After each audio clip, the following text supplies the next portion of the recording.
She had already decided. That was the part nobody understood afterward. She hadn't been standing on that road looking for rescue. She had been standing there finishing something she'd made up her mind about 3 days earlier, when the bank took the last of it and the last man who might have helped her turned his horse and rode the other way. The berries were in her palm, small, dark, wrong-looking the way poison always is, like the land itself wanted you to know. Her fingers were steady. That was the worst part, how steady her fingers were. She wasn't afraid anymore. She was just done. Then the horse came around the bend. If you've ever watched something that felt like a story that was made just for you, stay until the end of this one. Like this video and drop the name of your city in the comments below so I can see exactly how far this story has traveled. The road didn't have a name. It ran west out of Caldwell Flats past the old Dunmore claim, cut between two limestone ridges that were pale as bone in the October light, and then flattened out into nothing, just a strip of packed dirt that disappeared into scrub grass and sky. Maren Holloway had walked 4 miles to reach that particular stretch of it, and she had picked it deliberately. Nobody came out this far past mid-morning. The freight wagons used the northern cutoff. The ranchers who hadn't already sold out or gone under had no reason to push their cattle this direction. It was the kind of place where a woman could do what she needed to do without inconveniencing anybody. She had thought about that. She had thought about quite a lot in those last 3 days. The berries had come from a low shrub growing along the fence line near where she'd spent the previous night. A collapsed homestead that still had half a roof over what used to be someone's kitchen. She recognized the plant from a winter 14 years ago when her mother had grabbed her wrist hard enough to leave marks and told her never to touch those, never, not even the leaves. Her mother had been right about very few things in her life, but she'd been right about that. Maren had pulled a small handful with her shawl between her fingers, wrapped them in a square of cloth, and carried them through the night. She was 34 years old. She was wearing the same dress she'd worn for the past 8 days. There was a bruise along her left cheekbone that had gone yellow at the edges, a parting gift from the process server who'd shoved her out of her own doorway when she'd asked for 5 more minutes to gather her things. She weighed more than most people thought a woman in her circumstances should weigh, and she had spent the last several years of her life watching other people's eyes skip over her face and land somewhere else, settle into some kind of quiet verdict. The dress was brown. The bruise was yellow-green. Her hair had come loose from its braid sometime in the night, and she hadn't bothered fixing it. She had the berries in her left palm. Her right hand was hanging at her side. She was looking west, not because there was anything worth looking at in that direction, but because the sun was behind her and she didn't want to squint. She heard the horse before she saw it. A single horse, no wagon, moving at a walk that slowed when the rider came around the bend in the limestone ridge and found a woman standing alone in the middle of an empty road. She didn't turn around. She heard the horse stop. "You lose something?" a man's voice said. "No," Maren said. A pause. The horse shifted its weight, one hoof striking the packed dirt. "You waiting for somebody?" "No." Another pause. Longer this time. "Then what are you doing standing in the middle of the road?" Maren almost laughed. It was such a flat, practical question. No alarm in it, no performance of concern.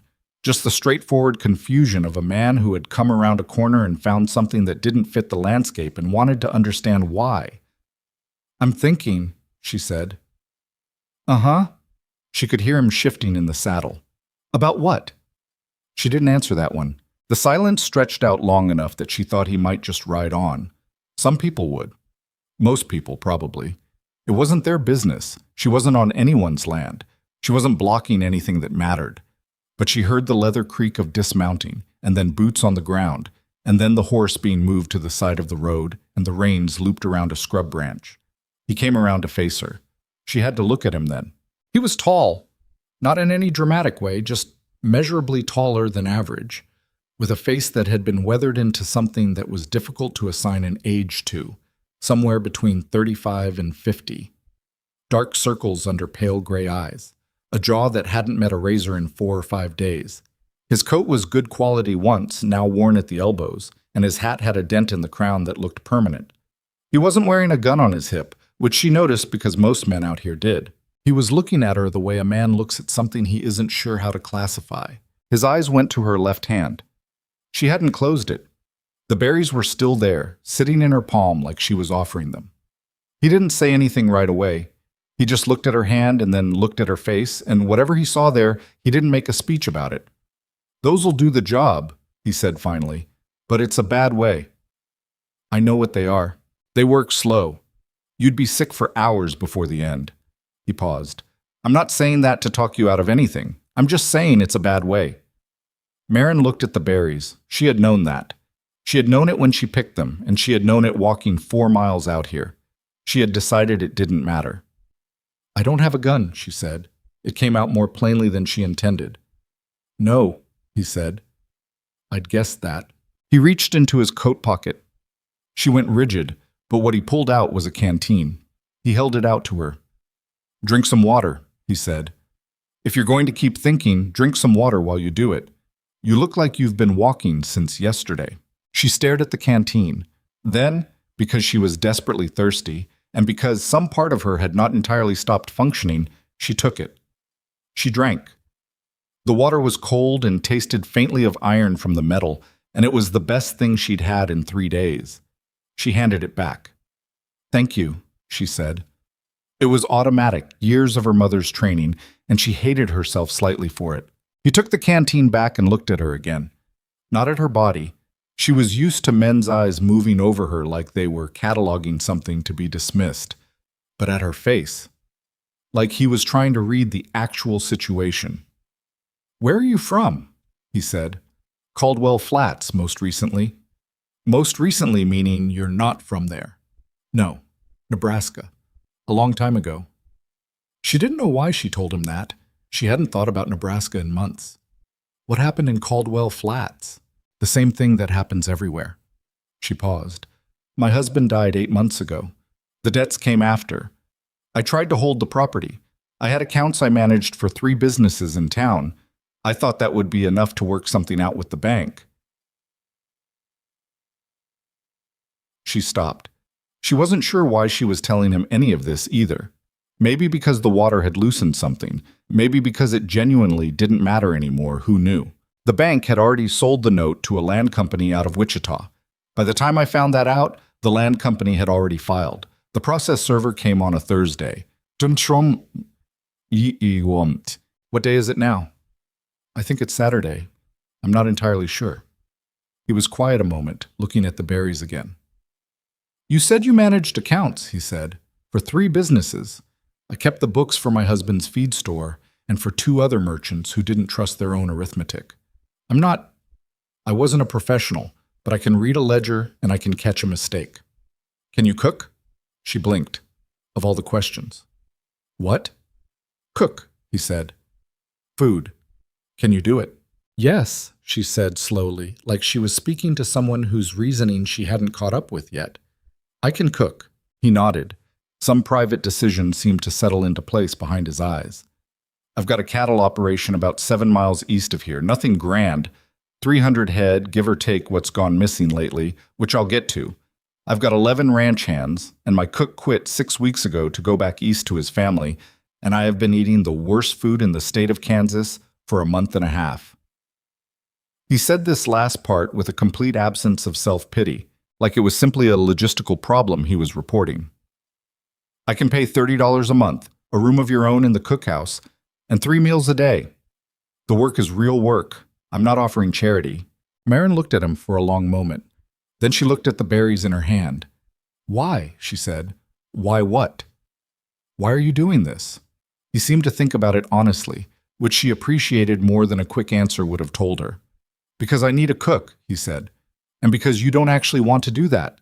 You want the thing that made you come out here to be different. Those aren't the same as wanting to die." She opened her hand and let the berries fall. They hit the road dirt and scattered. "One condition," she said. He raised an eyebrow. "I earn everything I receive, every meal, every night under that roof. I'm not a charity case and I'm not a stray, and I won't be treated as either." "That was always the arrangement," he said. He picked up the reins of his horse. "I'm Rhett Callow Ranch, which is a name I didn't choose. It was my grandfather's, before you judge it." "Marin Holloway." She looked at the horse. "I've been walking for a day. I don't know that I can walk 7 more miles today." "You can ride," he said. "I weigh She stopped. "I know what a horse can carry," he said flatly. Not unkindly, just factually, the way he said everything. "We'll go slow." Set. He was a man of extremely few words. That became apparent within the first mile. He didn't ask her anything else about Nebraska or Caldwell Flats or the bruise on her cheekbone, and she didn't volunteer anything. They moved at a walk because the horse was already tired and because Rhett seemed like a man who had never learned to hurry for reasons of appearance. Marin sat behind the saddle with her hands braced on the cantle, watching the landscape slide past. The Kansas shortgrass plains had turned that particular shade of tawny October gold that could look beautiful or desolate depending on what you brought to the looking. She tried not to bring anything.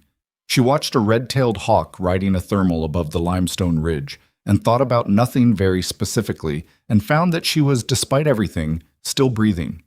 Rhett broke the silence somewhere around mile 4. "The hands are going to have opinions," he said. "About what?" "About you. About the arrangement. About—" He paused. "They're going to take one look at you and decide you won't last a week." "They'd be the 4th group of people to decide that," Marin said. "Or the 5th. I've lost count. I'm just telling you so you're not surprised." "I'm not easily surprised anymore." He nodded, accepting that. "Long as you can cook and keep the books in reasonable order, I don't care what they think. I'd prefer they come around eventually, for the sake of morale. But I'm not going to manage their opinions for them." "I wouldn't want you to." Another long silence. The ranch came into view around a low hill. A cluster of buildings, a water tower, a long corral fence that ran east along a dry creek bed. It was bigger than she'd expected, not a prosperous spread by any measure she could see. The main house needed paint, one of the barn doors was hanging at a wrong angle, and there was a char mark along the outside of what looked like a hay storage shed that was new enough to still look raw. But it was a working operation. There were horses in the corral. There was smoke coming from somewhere. There were also 4 men leaning against the fence near the gate, and when Rhett's horse came through, all 4 of them stopped whatever they were doing and stared.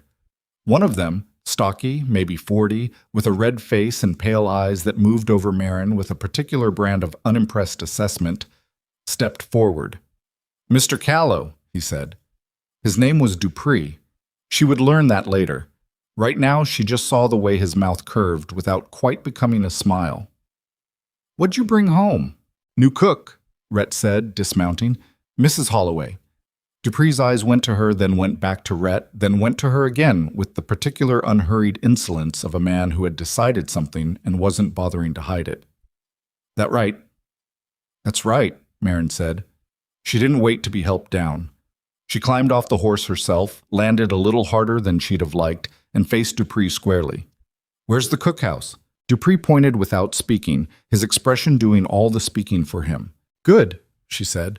"I'll need the inventory of what you have. Everything. Flour, salt, dried goods, spices, if any. Any equipment that's broken, I need to know before I start, not when I'm in the middle of something." She looked at the other 3 men, who were watching her with variations of Dupree's expression. "Is there anyone here who wants to tell me what the last cook did wrong so I can avoid his mistakes? Or would you rather eat whatever I put in front of you without complaining?" Silence. Then one of the others, a younger man, maybe 22, with a dark beard he was still growing into, said, "He burned everything." "I won't burn anything," Marin said. "Anything else?" "Food was always late," said another man.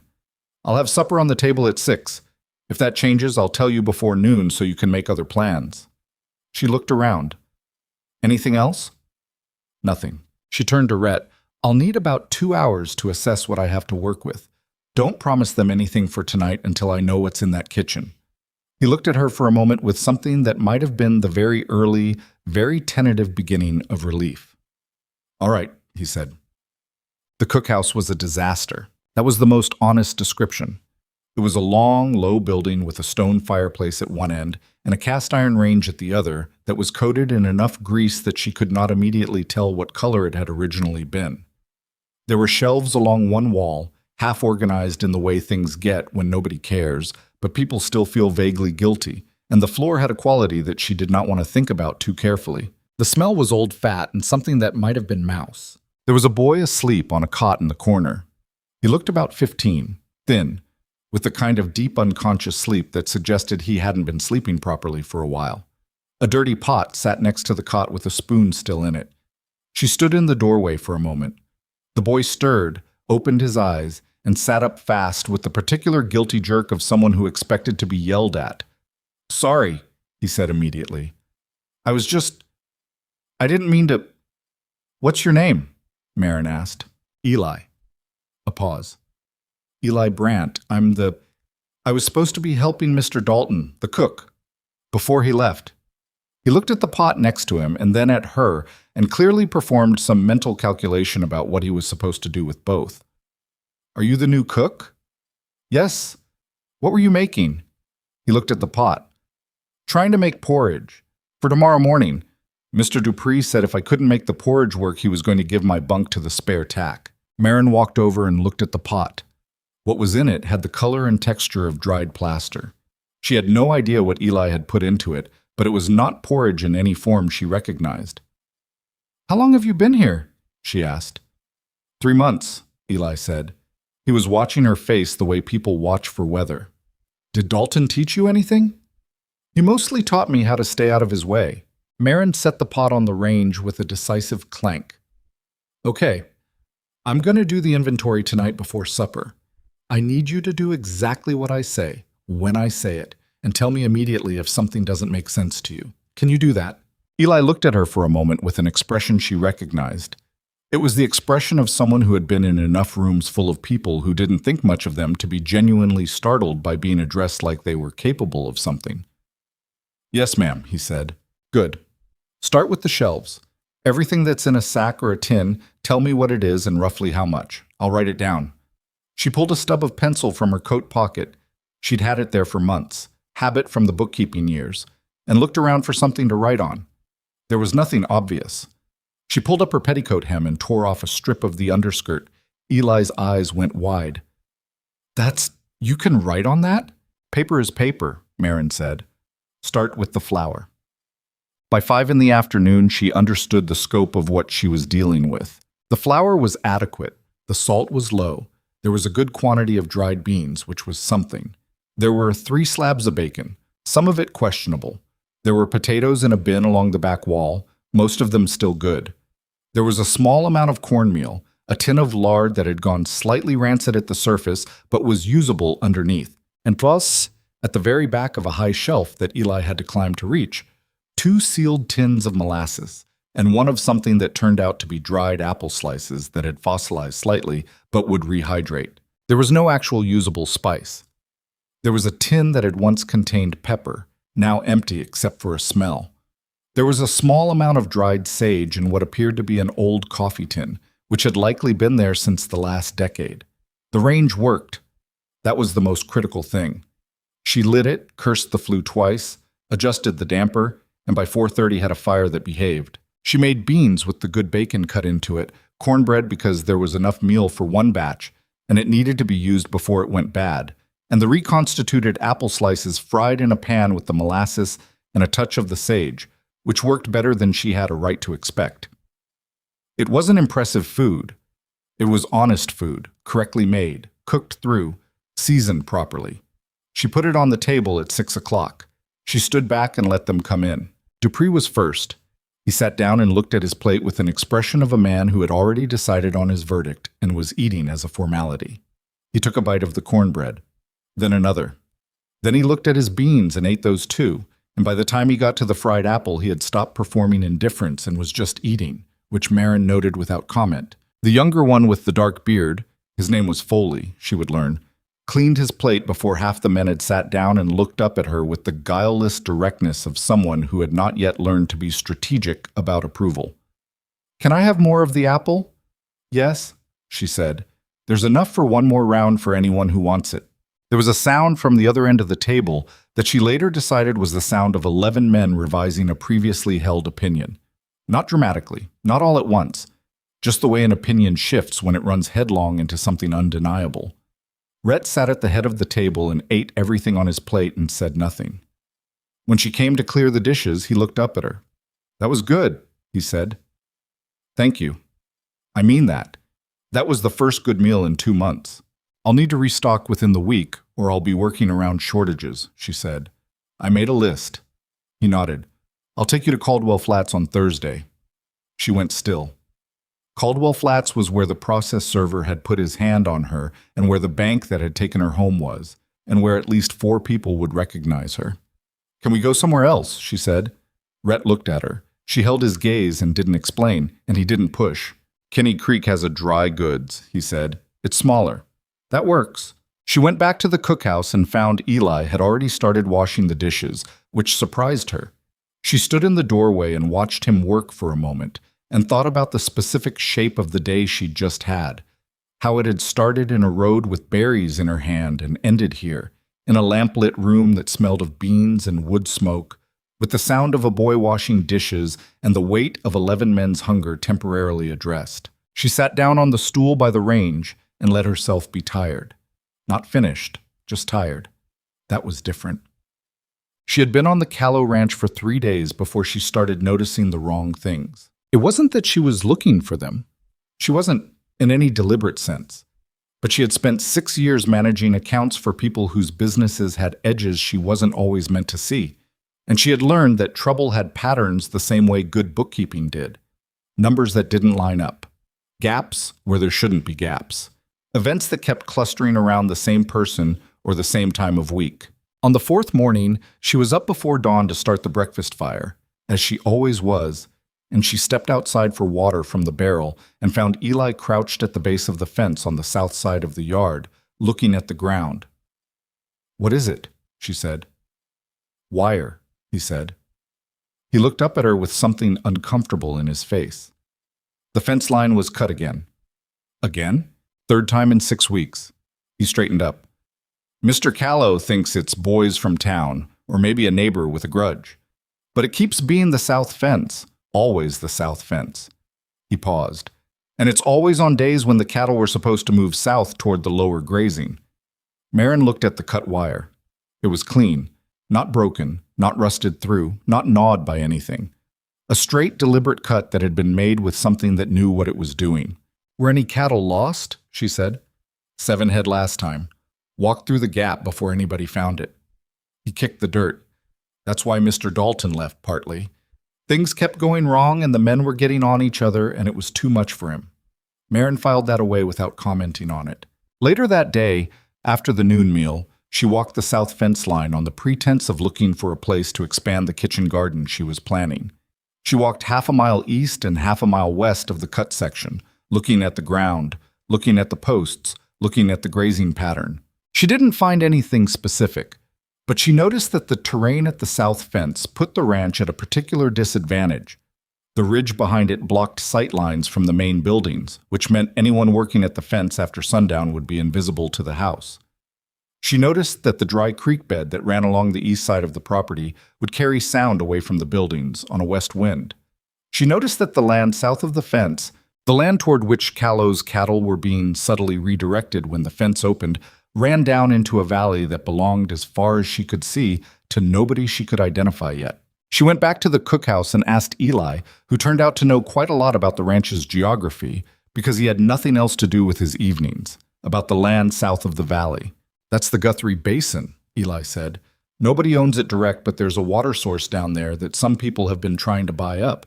The creek that runs through there, it comes from underground, flows even in dry months." He looked at her. "Mr. Callow's south grazing land runs to the edge of it. He's got water rights that connect to that creek. His grandfather staked them." Marin sat very still. Water rights in this part of Kansas, in the driest years of recent memory, were not a minor matter. They were the difference between an operation that survived and one that sold for pennies. A man who controlled the water in the Guthrie Basin would effectively control the grazing range for 30 miles in any direction. "Who else has been trying to buy in that area?" she said. Eli shrugged. "There's a land company out of Wichita. Mr. Dupree says they've been buying out ranches all through this county for the last 2 years. Some people sell willing, some don't." He paused. "The ones that don't? Things tend to go wrong for them." Marin looked at her list of cookhouse supplies and thought about cut fence lines and missing cattle and a burned hay shed and a cook who had left after things kept going wrong. She thought about a land company out of Wichita. She had worked for 3 businesses in Caldwell Flats. One of them was a merchant named Geary, who imported feed and equipment. In the last year she'd worked for him, she had noticed payments coming in from a real estate holding company she didn't recognize, payments that showed up under a supplier column in his books, even though they were clearly not for merchandise. She had asked him about it once, politely, the way a good bookkeeper was supposed to ask about anomalies. He had told her it was a personal investment and she shouldn't worry about it. She hadn't thought about it since. She thought about it now. She didn't say anything to Rhett yet. She had been here less than a week, and she had no evidence, just a pattern that felt wrong. And she knew what men did when women they'd known for 5 days started offering theories about their business problems. She had learned that lesson thoroughly enough that she didn't need to repeat it. Instead, she watched. She started paying attention to the timing of incidents. The fence cuts always happened on nights when Rhett was away from the ranch. He drove to Kinney Creek on Thursdays, sometimes to Caldwell Flats on Tuesdays. The cattle that had gone missing over the past 2 months, 11 head total, she got the count from Eli and then confirmed it quietly from Dupree's own complaints over supper, had always gone missing from the South Range. Never the North Range, never the East Pasture, always south. There had been 2 fires. The hay shed burn she'd seen when she arrived. Before that, a small fire in the tack room that had been caught early but had still destroyed 2 saddles and a length of good rope. Both fires had occurred on moonless nights. The well pump on the north side of the yard had been sabotaged, a part removed from the mechanism in a way that looked like wear but wasn't. Eli had mentioned it in passing while she was working on the stove. It had been out for 3 weeks before Rhett had gotten a replacement part. On Tuesday of her second week, she found something that made all of it specific. She had been cleaning out the storage space under the shelf at the back of the cookhouse. A habit, she couldn't leave a space she hadn't fully assessed. And she had found, wedged between the back wall and the stone foundation, a canvas pouch that had obviously been hidden. In the pouch was a folded letter, a set of rough survey notes, and a hand-drawn map. The map showed the Callow Ranch in enough detail that whoever drew it had spent considerable time here. It showed the water access points. It showed the fence lines. It showed, with small notations she had to interpret, what appeared to be a schedule. The letter was unsigned, addressed to no one by name. It was businesslike and brief. It used the phrase "when the operation has concluded" twice and referenced a final transfer date without specifying what was to be transferred. It mentioned, in the careful language of a man who knew how to say things without quite saying them, that the current holder is unlikely to be persuaded by additional offers and more direct measures have been authorized. More direct measures. She sat on the floor of the cookhouse storage space with the letter in her hands and felt something go cold and very clear in her chest. Not fear exactly. Something older than fear. Something that had been sitting at the back of her mind since she'd arrived, waiting for a name. She had seen this before. Not this specific thing, but the shape of it. She had seen it in Geary's account books, in those payments that weren't for merchandise. She had seen it in the way the land company had moved on her own husband's property, the pattern of it, the patience of it, the way it came for you from every direction at once so you didn't know which fire to put out first. Someone was not trying to buy Rhett Callow's ranch. They were trying to take it. She folded the letter and the survey notes and put them back in the pouch. She tucked the pouch inside her bodice where it sat flat against her ribs. Then she stood up, smoothed her dress, and went to start supper. She had enough now to say something. She just had to decide when. The moment came 2 nights later, by accident. She was coming from the cookhouse to the main house after dark to return a pan she'd borrowed. The good heavy skillet that Rhett kept in the house kitchen for reasons she hadn't asked about. And she walked through the back door of the main house into the kitchen and found Rhett sitting at the kitchen table with a ledger open in front of him and his head in his hands. He looked up when she came in. His face had the expression of a man who hadn't been prepared to be seen. He straightened up and closed the ledger with a deliberate movement. "Mrs. Holloway." "I'm returning your skillet," she said. She set it on the counter. She looked at the ledger. She looked at him. He looked tired in a way that was deeper than a day's tiredness. He looked like a man being worn down by something that kept coming back no matter what he did. And she recognized that particular tiredness because she had felt it herself for the better part of a year before she'd walked out to that road. She reached inside her bodice and took out the canvas pouch and set it on the table in front of him. He looked at it. Then he looked at her. What is this? I found it in the storage under the back shelf in the cookhouse, she said. I don't think Dalton put it there. I think someone put it there to pick up later and forgot about it, or ran out of time. Rhett opened the pouch. He read the letter. She watched his face go through several changes, none of them dramatic, all of them precise. His jaw tightened. A muscle moved in his cheek. He set the letter down. How long have you had this? He said. 2 days. Why didn't you? Because I wanted to be sure I understood what I was looking at before I said anything, Marin said, and because I needed to see if the pattern held up or if I was wrong. She pulled out the strip of petticoat she'd been using for notes. I've been watching the timing of the incidents, the fence cuts, the fires, the missing cattle. There's a pattern. It's not random, and it's not accidents, and it's not a neighbor with a grudge. Someone is running a deliberate campaign to make this ranch collapse. Rhett was looking at her the way he'd looked at her on the road, that careful, unclassifiable look. You've been here 2 weeks.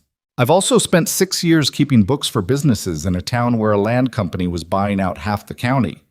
She sat down across from him without asking permission. I think someone has a person on this ranch who's been feeding information.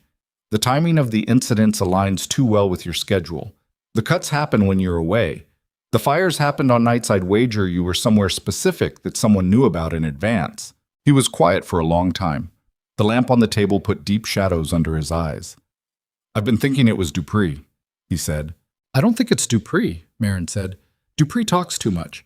If he were feeding information, he'd be nervous about it, and he's not a good enough actor to hide that kind of nervousness. But I think someone has been using this cookhouse specifically as a drop point. She touched the pouch. Whoever put this here knew the cookhouse was the one building on the ranch where nobody in authority spent time. Dalton was careless and unsociable. The hands ate and left. It was the easiest place to use.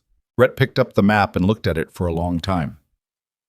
My grandfather staked those water rights in 1861, he said. I've had 2 offers in the last 8 months, both from companies I couldn't get a straight name on, both for less than the land is worth. He set the map down. I turned both of them down. I know, Marin said. And after the second refusal is when the incident started. He looked at her. How do you know when the second refusal was? I asked Eli. He knows more about this ranch's history than anyone else here because he's young and invisible and people talk in front of him. She paused. You should pay more attention to him. He's sharper than people think. Rhett almost said something that might have been a kind of bleak laughter. He didn't quite. What do you think I should do? He said. It was a genuine question. She heard it as a genuine question, not a challenge, not a performance of deference, just a tired man sitting across from a woman who seemed to understand the shape of his problem, asking what she thought. She folded her hands on the table. I think, she said, that we need to give them a reason to move before they're ready to, and I think we need to be ready when they do. The lamp burned low between them. Outside, the October wind moved through the grass with a sound like distant water. Rhett Callow looked at her for a moment. This woman he had found on a road 8 days ago with poison in her hand and Nebraska in her past. And something shifted in his expression. Not warmth exactly. Not yet. But the specific acknowledgement of one person by another, the kind that can only happen when someone has shown you they can see clearly in the dark. All right, he said. Tell me what you're thinking. She told him her thinking over the next hour, sitting at that kitchen table with the lamp burning low and the canvas pouch between them. She laid it out the way she used to lay out accounts. Not dramatically, not with flourishes, just in the order that made sense. The pattern of incidents, the timing, the specific geography of the south fence and what it meant in terms of sight lines and access, the water rights and what they were worth to someone who wanted to control the basin. Rhett listened without interrupting. That was something she noted about him. He listened the way very few people did, without the restless quality of someone waiting for their turn to speak. When she finished, he sat quietly for a moment, then asked 3 questions. All 3 went to the specific gaps in what she'd laid out, the places where she was inferring rather than knowing. She answered 2 of them with confidence and told him honestly she didn't know the answer to the 3rd. Fair, he said. I want to look at your ledgers, she said. Not tonight, but I want to see the accounts for the last 8 months. He looked at her steadily. Why? Because if someone's been running a campaign against this ranch long enough to have a drop point in the cookhouse, there may be evidence in the financial records too. Unusual payments, purchases that don't quite make sense. I'm not saying your men are dishonest. I'm saying someone may have been exploiting systems you didn't know to look at. He was quiet for a moment. Then he stood, went to the cabinet behind him, and set the ledger on the table in front of her. "I'll get you a better lamp," he said. She found 3 things in the ledgers that bothered her. The first was a recurring payment to a farrier in Kinney Creek that was approximately 40% higher than any farrier work on the ranch's actual horse count could justify. The work was listed as completed. The dates were consistent, but either the farrier was charging Rhett twice the going rate and Rhett hadn't noticed, or someone had been padding the books. The second was a feed purchase from 6 weeks ago that listed a supplier she didn't recognize. Not unusual by itself, but the price per unit was wrong. It was below market rate, which looked like a good deal until you thought about why a supplier would charge below market rate and what they might want in return. It was the same pattern she'd seen in Geary's accounts. Someone doing a favor, leaving a door open. The third was a small notation in the margin of an August entry, written in a different hand than the rest of the ledger. Just 4 words. South Road, 3 weeks. No context. No signature. She sat back and looked at those 4 words for a long time. When Rhett came back with a better lamp, she showed him all 3. He stood behind her shoulder and read each one without a word. "I keep the books myself," he said. "I know. The first 2 could have happened without your noticing. That's not a criticism. It's how these things work. The third one wasn't put there by you." "No," he said. He reached past her and touched the margin notation. His finger was there for a moment, and then he pulled it back. "I never wrote that." "Someone had access to this ledger," she said, "either in this house or somewhere you took it. I take it to the bank in Caldwell Flats every 2 months for review." He said it with the flat, tired tone of a man understanding something he didn't want to understand. "I leave it with the clerk for a day while they process the account." Marin thought about the bank in Caldwell Flats, the land company out of Wichita that had bought her husband's note. The process server on a Thursday. "What's the name of the land company that made you the offers?" she said. "Harwick and Associates, out of Wichita." She didn't recognize the name specifically, but she filed it. "I want to write a letter," she said. "I know a man in Caldwell Flats who handles property disputes. A lawyer named Asher Vane. He's not comfortable and he's not cheap, but he's honest, which is rarer than expensive out here. I worked near enough to him for 3 years to know that." She paused. "He'll know who Harwick and Associates is. He'll know what legal weight those water rights carry. And if we're going to do anything beyond just watching and hoping, we need someone with legal standing on our side before we move." Rhett thought about it. She could see him weighing things. The cost of it, the exposure of going to Caldwell Flats, the question of whether he trusted her judgment about the lawyer. "All right," he said again.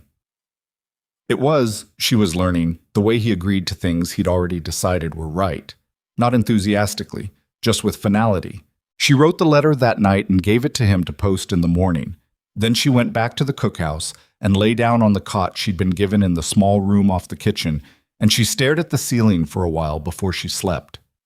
She thought about the 4 words in the margin. South Road, 3 weeks. Written in someone's hand on a night when the ledger was sitting in a bank in Caldwell Flats. She was getting closer to the shape of something. She wasn't there yet. Damn. The ranch did not stop having problems while she was thinking about them. On the Thursday of her 3rd week, while Rhett was on his supply run to Kinney Creek, a section of the south fence came down. Not cut this time, but pulled. A post yanked from the ground, and the wire left coiled in the grass like a discarded skin. 8 head walked through before Foley found it on his morning check. By the time he'd gotten back to the ranch and gathered 2 more men to drive the cattle back, it was midday and 4 of the 8 were gone into the basin's scrub. Marin heard about it from Eli, who heard it from the yard. She was at the stove when Foley came in for water and leaned on the doorframe with the look of a man who had been angry enough that the anger had burned down to something quieter and worse. "You hear?" he said. "I heard," she said. She handed him a cup. "Sit down for a minute." "I don't need to sit down. I need to find 4 head." "You've been on your feet since before dawn. Sit for 5 minutes and then go find 4 head. He sat. She put a plate of cold cornbread in front of him and he ate it without seeming to notice he was eating it. It's the same spot, he said. 2 fence lines west of where they cut it last time. Like they're working their way along. Or like they want you to think they're working their way along, she said. Foley looked up. He was 23, she'd decided, maybe 24. And he was one of the ranch hands who had come around fastest after that first meal. Not effusive about it. None of them were effusive. It wasn't that kind of crew. But he'd stopped performing the particular brand of dismissal she'd gotten from most of them in the first days. He talked to her like a person. What does that mean? He said. It means that if someone wanted to keep your attention on the south fence, cutting it repeatedly in a moving pattern would be a good way to do it. She sat down across from him. What's on the north side of the ranch that doesn't get looked at much? He frowned. The old equipment barn, the second pasture, He stopped. The spring house. What's in the spring house? Storage, mostly. Tools, some preserved goods from summer. Mr. Callow keeps the ranch's spare cash in a lockbox there because the house has been broken into twice in the last year, and he doesn't trust the house safe. Marin kept her face still. Does everybody know that? Foley's expression changed. I mean, the regular hands know. It's not a secret exactly, but it's not something you'd tell an outsider. He looked at his plate. You don't think... I don't know what I think yet, she said. But I want you to check the spring house before you go looking for those cattle. Don't make it obvious. Just walk by. Make sure everything looks right.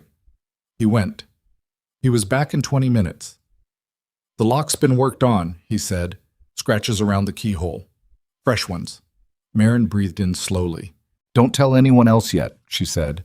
Don't tell Dupree. Go find your cattle. When Mr. Callow gets back tonight, tell him before supper. Ask him to come talk to me. What are you... I need to look at something, she said. Go. She spent the rest of the afternoon doing what she'd been doing since she arrived. Cooking, cleaning, managing the cookhouse, but with half her mind on the map from the canvas pouch and the movement pattern she was beginning to understand. The south fence incidents were the performance, the visible problem, the thing that dragged attention south and kept men patrolling in that direction. While they watched the south, the north was exposed. And the spring house on the north held the ranch's cash reserve, which was, she had gathered from the ledger, approximately $400. Not a fortune, but not nothing. But she didn't think they wanted the money. $400 was not worth the months of effort this had taken. She thought the money was incidental, something that might be taken along the way or used to further destabilize Rhett's finances, but not the point. The point was the water rights. The point was wearing Rhett down until he sold or until he couldn't afford not to sell, and then buying those rights for a fraction of what they were worth and controlling the basin water for every ranch in the region. She needed to know who was behind Harwick and Associates. The name meant nothing on its own. Land companies in Kansas were easy to incorporate and harder to trace. A company called Harwick and Associates could be a man in a Wichita office, or it could be a figurehead for someone else entirely. Someone with the connections and the resources to sustain months of coordinated sabotage across multiple properties. She thought about the ledger notation again.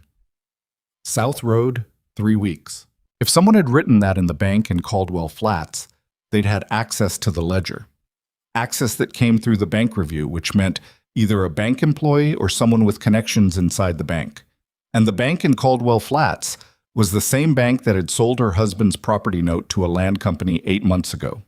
She stood at the stove and turned all of it over and let it settle. By the time Rhett's wagon came back through the gate at dusk, she was fairly sure she understood the shape of what was happening. Not the name at the center of it, but the shape. Rhett came to the cookhouse after Foley spoke to him. He came in through the back, the way he always did, without knocking because there was no door to knock on.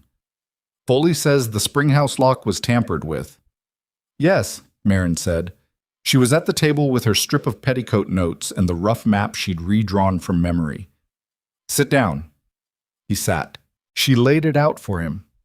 The south fence incidents as distraction, the north exposure, the springhouse, the pattern of keeping his attention and his men's attention split and tired. She talked for 10 minutes without stopping, and when she finished, Rhett was looking at the map. They're not after the money, he said. I don't think so, but someone may try for it anyway, as disruption. She paused. I want to write to Asher Vane again. A second letter. I want to ask him specifically about Harwick and Associates and whether he knows who the principals are. I already posted your first letter 2 days ago. I know, this would be a second letter. She hesitated. And I want to ask him about the Caldwell Flats Bank, about who owns the notes on properties they've foreclosed in the last 2 years. Rhett's jaw tightened. She saw it. My grandfather's water rights are registered in Caldwell County, he said. The original deed and all the water stake registrations are on file in the courthouse there. I know. If someone at the bank has been facilitating this, they'd have access to everything I've ever filed. He was quiet for a moment. For 2 years, I've been fighting off what felt like bad luck.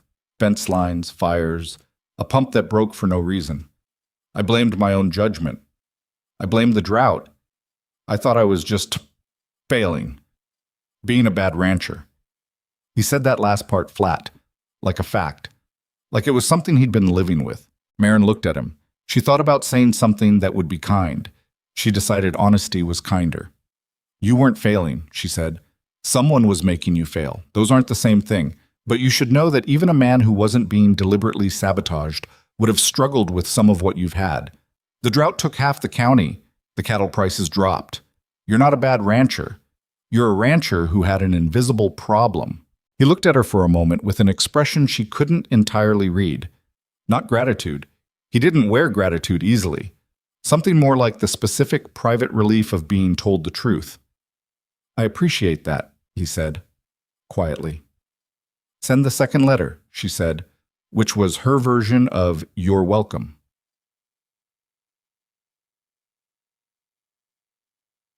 The letter from Asher Vane arrived on a Wednesday, 11 days after she'd sent the first one. She had not expected it to come at all. She wasn't sure Vane would remember her clearly enough to engage seriously with a letter from a cook on a failing cattle ranch 7 miles from Caldwell Flats. She had worked in the building next to his office for 2 years, close enough that they'd exchanged pleasantries, and once, a shared conversation about a property boundary dispute that one of her employers had been involved in. He had struck her as a man who was careful and thorough and had no particular appetite for drama. The letter was 4 pages. It was thorough. Harwick and Associates, Vane wrote, was a land-holding company incorporated in Sedgwick County 2 years and 3 months ago. The named principal was a man called Franklin Harwick, address Wichita. However, Vane had been able to determine, through a contact in the county records office, whose name he did not include, that Harwick was a hired figurehead. The actual beneficial owner of Harwick and Associates holdings, including 14 properties acquired in the past 2 years through a combination of purchase and foreclosure, was a man named Clement Burr. Maren did not recognize the name. She turned the page. Clement Burr, Vane wrote, was a major investor in and silent partner of the First Territorial Bank of Caldwell. He was also, through a separate holding entity, the primary lien holder on 7 of the 14 properties Harwick had acquired, meaning he had extended credit to ranchers and farmers through the bank, foreclosed when they fell behind, and then bought the properties through his land company at a fraction of their value. He had done this 14 times in 2 years. He owned, directly or through Harwick, water access rights on 9 of those properties. The Callow water rights, Vane noted, were the most significant remaining parcel in the region not yet under Burr's control. With the Callow water rights, Burr would effectively control surface water access for a 30-mile radius. At the bottom of the 4th page, in smaller, more careful handwriting than the rest, Vane had written, I would strongly advise that you do not approach Burr or any of his associates directly. He has significant local influence and the resources to make legal retaliation uncomfortable. If you have documentary evidence of any of the activities you described in your letters, preserve it carefully. Do not keep it on the ranch. If you are willing to provide testimony regarding what you have personally observed, I can arrange to connect you with the Deputy Federal Land Commissioner, whose office has been aware of irregularities in Caldwell County for some months and is actively looking for grounds to move. She read the last paragraph twice. She folded the letter, put it in her bodice next to the canvas pouch, and went to find Rhett. He was at the corral when she found him, working with a young horse that had been badly spooked by one of the fires, and had been nervy ever since. He was standing at the horse's shoulder, not pulling, not pushing, just standing there letting the animal get used to his weight and proximity. The horse's ears were flattened, then gradually easing. Marin stood at the fence and waited until he looked up. He read the letter at the fence, one hand still resting on the horse's neck without thinking about it. She watched him read. His face didn't change much. It rarely did. But she could see the specific quality of stillness that settled into him when something hit deep enough to need processing before it could be shown. He folded the letter, handed it back. 14 families, he said. At minimum. That's what Vane could establish from the records. My neighbor to the east, Hendricks, sold out last spring. Said the land had gotten too hard to manage alone. Said it wasn't worth the fight anymore. His voice was very level. He had water rights too, smaller than mine. His family had worked that land for 16 years. Marin didn't say anything. And the bank's been facilitating it, Rhett said. The same bank I've been doing business with for 11 years. Someone at the bank has been giving Burr access to your financial records. The ledger notation. Maybe more. Rhett was quiet for a while. The horse shifted beside him. Somewhere in the distance, a crow called twice and went silent. What did Vane say about the federal commissioner? He said. He said the commissioner's office has been watching the county for months. They need grounds to move. They need evidence and they need testimony. She paused. Which means we're not fighting this alone, but we have to give them something to work with. Which means catching someone in the act. Or catching the person on this ranch who's been feeding information, she said. Either one gives the commissioner's office grounds. Both would be better. Rhett looked at the fence line, then back at her. You said before that you didn't think it was Dupree, he said. What do you think now? She had been turning this over for days. She had watched Dupree since she'd found the pouch, and she had watched all of them. The way they moved around the ranch, the way they talked, the things they mentioned without realizing they'd mentioned them. I think it's someone who's been here less time than Dupree, she said carefully. Someone who came to the ranch after the campaign against you started. Someone brought in for this specific purpose. She hesitated. And I think they've been using the cookhouse as their communication point specifically because I wasn't here yet and nobody was paying attention to it. Rhett turned and looked at her. She could see him working through the implications, which meant going through the list of hands, thinking about who had arrived when, what they had access to, who they might talk to in Kinney Creek or Caldwell Flats. How long have the attacks been running? She said. 2 years, he said. But the serious ones, the fires, the fence patterns, those started about 8 months ago. He stopped. 8 months ago, I hired 2 new hands. One of them was Thomas Geary. He said the name like he was tasting something wrong. Son of a merchant in Caldwell Flats. Came to me with a letter of reference. Marin went very still. Geary, she said. You know that name. I kept books for a man named Geary in Caldwell Flats for 2 years, she said slowly. He imported feed and equipment. In the last year I worked for him, there were payments in his books from a holding company I didn't recognize. The crow called again, farther away. Tomas is his son, Rhett said. Where is Thomas Geary right now? She said. Rhett looked toward the south pasture. On fence check. His voice had gone very quiet. Like he is every Thursday. Every Thursday, while Rhett was in Kinney Creek. Marin looked at the letter in her hand and then at Rhett, and thought about Asher Vane's careful handwriting at the bottom of the 4th page. If you have documentary evidence, preserve it carefully. Do not keep it on the ranch. We need to move on this, she said. Before they do. Rhett looked at her with an expression she hadn't seen on his face before. It wasn't relief, and it wasn't gratitude, and it wasn't fear. It was the expression of a man who had been fighting a war he couldn't see for years and had just been handed a map. Tell me what you have in mind, he said. She told him the plan that evening after supper, after the hands had cleared out and Eli had gone to sleep and the cookhouse was quiet except for the range cooling down and the wind working at the corner of the roof where a shingle had come loose. She had thought it through carefully. The plan had 3 parts, and all 3 had to work together, or none of it was worth anything. The first part was a rumor, not a dramatic rumor. Those drew too much attention to themselves, but a practical one, the kind that moved naturally through the conversation of working men. A cash shipment. Rhett had sold a portion of his spring cattle, which was true. The money was sitting in the Caldwell Flats bank. which was also true.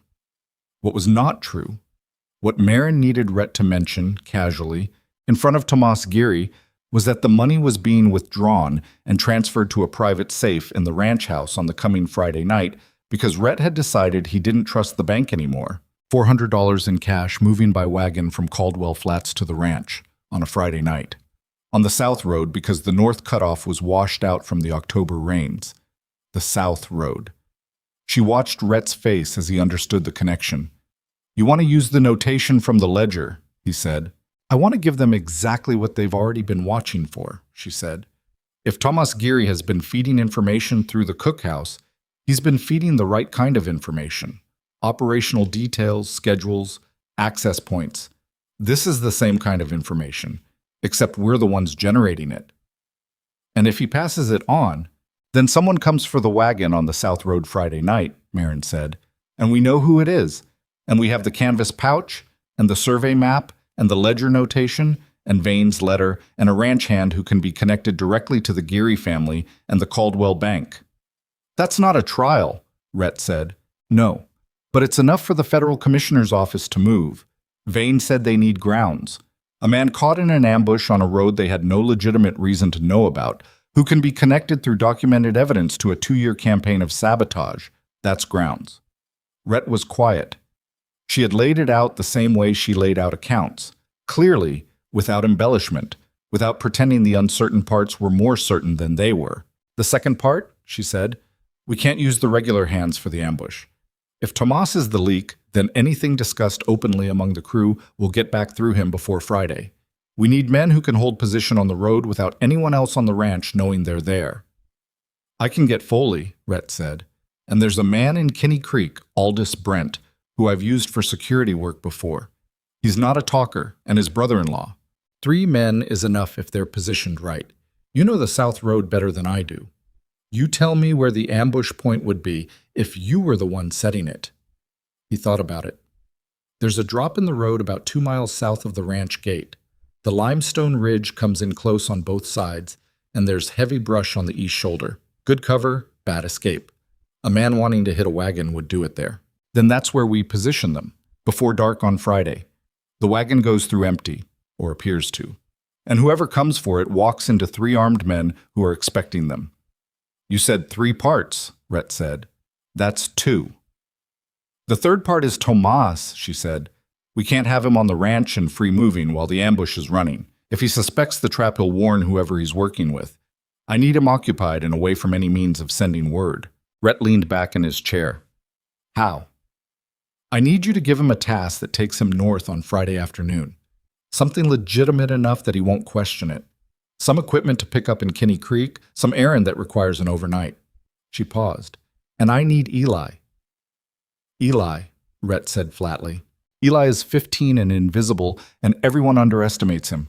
I need him to watch Tomas on Friday morning. Just watch.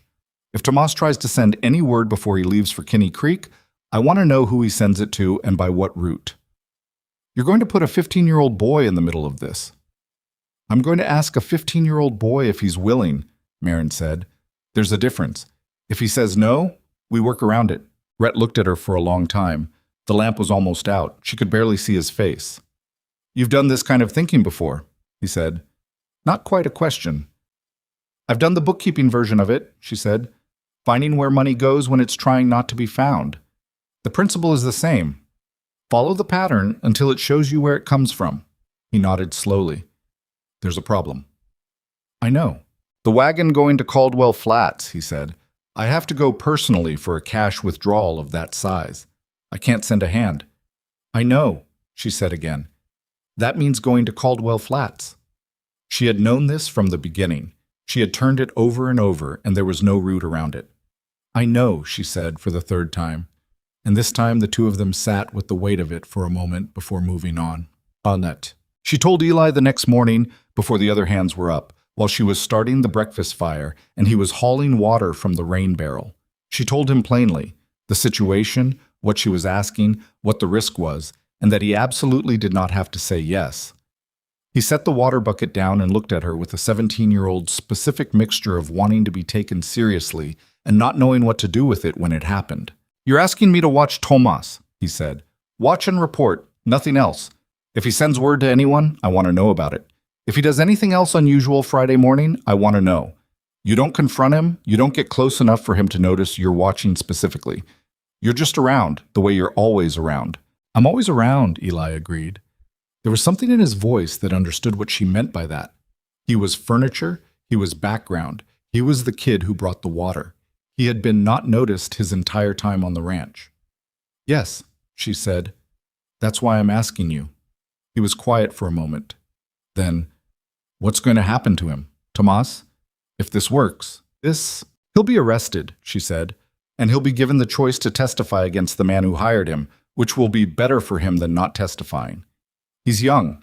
He probably thought he was just doing his father a favor. That doesn't make it right, but it matters. She paused. I don't know if he understood how serious this was. I don't know if he knew what he was part of. Eli thought about that. He's not mean, he said carefully. Tomas isn't mean. He doesn't talk about home much, but when he does, it's always about his father, how his father does things, how his father thinks about things. He picked up the water bucket. Okay, he said, I'll do it. Wednesday and Thursday passed with the specific tension of waiting for something you've set in motion but can't yet see. Marin cooked. She managed the cookhouse, organized the provisions from the Kinney Creek run, repaired a shelf bracket, started laying plans for where a kitchen garden could go in the spring. She did all of this and kept her face and her movements entirely ordinary, because the only people who needed to know about Friday were Rhett and Eli and Foley, who had been told carefully and briefly. And Aldous Brent and his brother-in-law, who Rhett had ridden to Kinney Creek on Wednesday afternoon to brief. Tomas Geary was 20 years old, medium height, with a quiet way of moving that she had originally taken for shyness.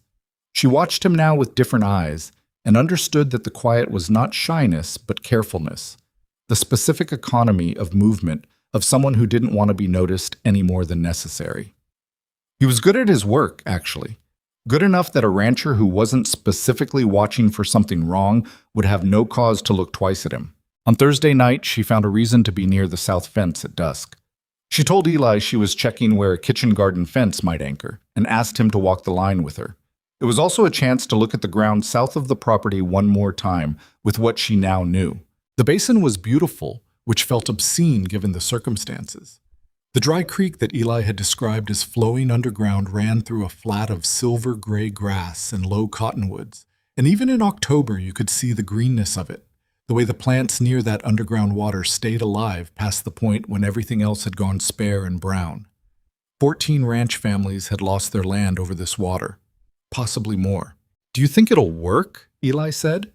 He was looking at the basin too. I think it has a reasonable chance of working, she said. Reasonable is the best I can tell you. What happens if it doesn't?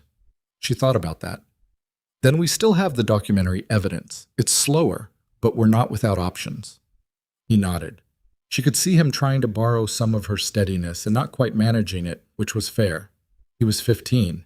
She was barely managing it herself. Friday came. Rhett left for Caldwell Flats at first light. Marin watched him go from the cookhouse door and felt the particular unpleasant sensation of having set something in motion that she could not now stop or change, only wait for. She had done everything she could do. The plan was as solid as she could make it. What happened now was going to happen regardless of whether she kept watching the road. She turned back to the breakfast fire. At 7:30, Tomas came in for breakfast with the other hands. He ate, said little, glanced at her once when she asked if anyone wanted more coffee. Nothing unusual. At 9, Rhett's errand for him materialized, a message delivered in writing, which Rhett had prepared before leaving, asking Tomas to ride to Kinney Creek and collect a piece of equipment that had been waiting there for 3 weeks. A replacement gear for the north pump, which was real enough that Tomas would find it if he actually went looking. The note specified that Tomas should stay overnight in Kinney Creek because the return road in the dark was poor. Tomas read the note in the yard. She watched from the cookhouse window. She couldn't see his expression clearly, but she saw the slight pause before he folded it. The calculation. He went to saddle his horse. Eli materialized at her elbow 20 minutes later, so quietly she nearly dropped the pan she was holding. He stopped at the tack room before he went to the stable, Eli said, very low. He was in there for about 4 minutes. When he came out, he didn't have anything in his hands that he didn't have when he went in. "The tack room," she said. "I looked after he rode out." Eli reached into his shirt pocket and handed her a small folded square of paper. She opened it. The writing was small and cramped, written fast. It said, "Friday tonight, South Road, cash run from Caldwell, after dark." And below that, a rough mark that was either a signature or a symbol she didn't recognize. "Where did you find it?" she said. "Folded into a crack in the wall behind the saddle blanket rack. There was an older one there, too, already empty. He's been using that spot." Eli looked at her. "He didn't send it anywhere. He left it there. For someone to pick up. Someone was coming to the tack room, someone who passed through the ranch without being noticed. Or someone on the ranch who she hadn't identified yet." She looked at the note. She looked at the symbol at the bottom. "Good work," she said, and she meant it fully. Eli nodded. His hands were shaking slightly, and he was trying not to show it. "Go start on the noon meal prep," she said. "Stay close to the cookhouse today. Don't go to the tack room. Don't tell anyone what you found. What are you going to do with it?" She folded the note carefully and put it in her bodice with the others. "Give it to Foley," she said, "and then we wait." The afternoon was the longest she'd spent since she'd stood on that road. She cooked, she cleaned, she organized. She was aware of every sound from the yard, every footstep, every voice, every horse moving, with the acute, exhausting attention of someone waiting for the specific wrong sound in a room full of noise. At 2 p.m, she heard someone go into the tack room. She was at the stove, and she made herself not move, not look toward the window. She heard boots on the wooden floor of the tack room, the creak of the blanket rack being moved. Silence for 20 seconds. Then boots again, and the door, and footsteps crossing the yard. She waited until the footsteps were gone, and then she stepped to the window. One of the hands named Cutter, she had never liked the name and had wondered if it was real, was crossing the yard toward the stable. He was a man who had been on the ranch for a year, who ate his meals without speaking, who she had placed in her mental accounting of the crew as simply quiet, unremarkable, background. She had been wrong about that. She found Foley, who was working leather repair near the corral, and she told him about Cutter in 12 words. Cutter pulled the note from the tack room 20 minutes ago. Foley's hands went still on the leather. He looked up at her. "Cutter," he said. "Don't let him leave the ranch tonight," she said. "I don't care how you manage it. A broken wheel on his horse's shoe, a task that needs doing, something. He cannot leave to warn anyone before that wagon comes through. You think he's going to try to ride out? I think if he picked up that note, he's either riding out to warn them himself, or he's waiting for dark because he plans to be somewhere he isn't supposed to be tonight." She met Foley's eyes. "I need him here." Foley thought for a moment, then, "His horse threw a shoe last week. I'll tell him Rhett left word it needed to be reshod before he used the animal again. That'll keep him in the yard until at least supper. After supper, I'll find another reason." "That's enough," she said. "After the wagon comes through, it won't matter." Rhett came back as the sun was going down, driving the ranch wagon, sitting on the seat with his coat pulled up and his hat low in the way of a man who had spent a long day doing something difficult. He came through the gate without looking toward the cookhouse and drove to the stable. The wagon bed had a lockbox sitting in it, plainly visible, the way a cash shipment would look if the man carrying it was tired and not particularly worried because it was his own road to his own ranch. The lockbox was empty. She and Rhett had discussed this. The weight didn't matter as much as the appearance. She watched him from the cookhouse door. He didn't look at her as he passed. That was intentional. At supper, the table was ordinary. The men ate. Cutter ate. He said nothing, looked at nothing, gave nothing away.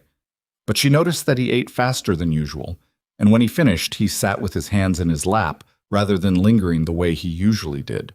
Foley came in late, sat beside Cutter, and started talking about a horse problem in the north pasture that he wanted Cutter's opinion on in the morning.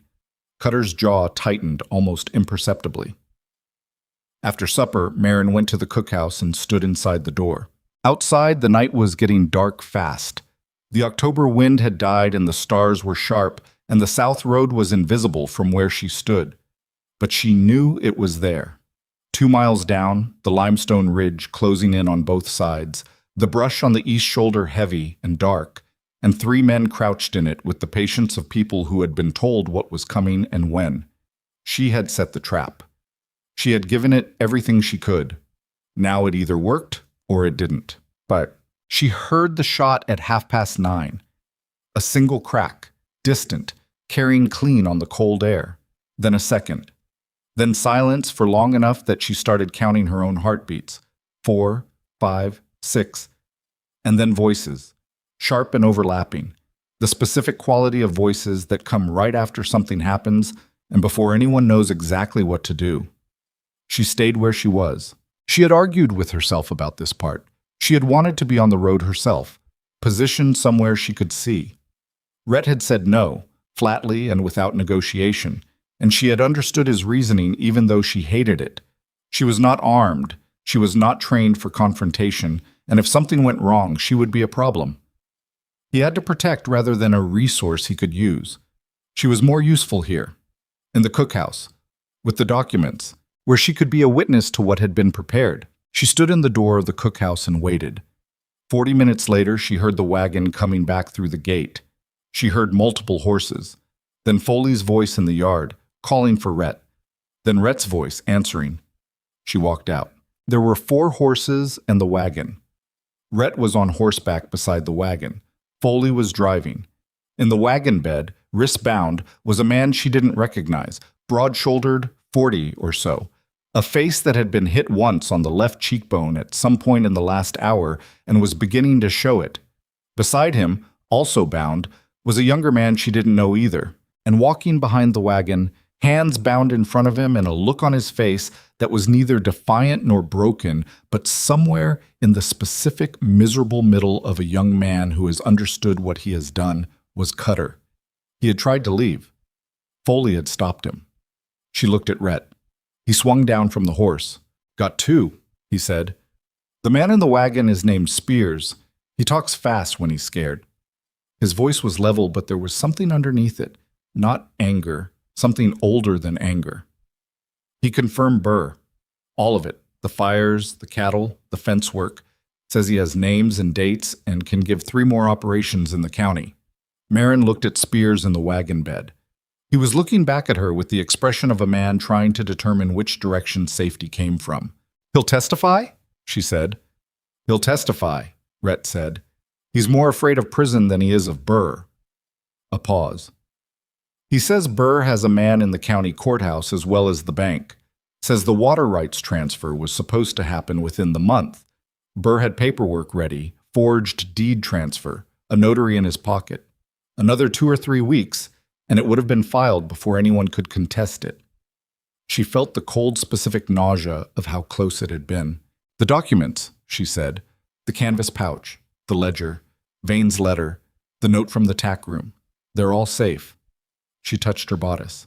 "Spears' testimony and the documents together, that's enough for Vane to take to the federal commissioner." "Yes," Rhett said. They looked at each other across the wagon and the bound men in the October dark, and neither of them said what they were both aware of, that it had worked, that the thing they had designed together in a lamp-lit kitchen over account books and a strip of petticoat paper had actually worked, and that some portion of what came next was going to be very hard in a different way than what had already been hard. Rhett looked at Cutter, who was standing behind the wagon with his eyes on the ground. "Put him in the barn under lock," he said to Foley, quietly. "Same with the other 2. I'll ride for Vane in the morning." Foley moved. The yard organized itself around the practicalities. Marin stood where she was for a moment. The cold was getting into her bones, and she was aware that she had been standing on her feet for 16 hours, and that her hands were shaking slightly. Not from fear now, but from the particular unsteady aftermath of sustained tension, releasing all at once. Eli appeared at her elbow, as he always did. "Are you all right?" he said. "Yes," she said. "I'm all right." He stood beside her, and they both watched the yard settle, the horses being put up, the lamp in the barn going on, Rhett's silhouette moving across the yard with that long, measured walk of his. "What happens now?" Eli said. Marin pulled her shawl tighter against the cold and looked at the southern sky, dark and enormous and full of stars that had no opinion about any of it.